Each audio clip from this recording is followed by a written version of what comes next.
Hey everybody, it's T from the Dingy Basement. Welcome back to my channel. Today I'm just going to check out the DI output directly into my interface, into my DAW. Going to record some sounds and see how it stacks up to actually miking up the amp. So I'm going to reamp what I play through the actual cab later, and we'll compare how that sounds compared to what Marshall built into this amp. First off, I'm just gonna say I'm actually pretty surprised. It sounds pretty good, for technology that they brought out. 2007, I believe the JVM series came out. So that's pretty early for the IR impulse response, whatever. It sounds it sounds not bad. So let's check out some tones. I'll do some clean playing and also do obviously some heavier stuff. So let's check it out.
So that's a clean, obviously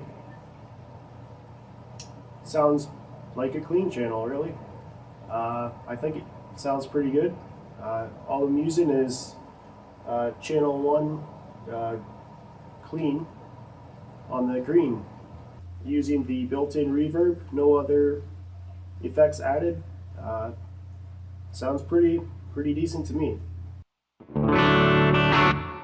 So moving on, we'll go to the OD1 on the red channel. Let's check that out.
So there you have it.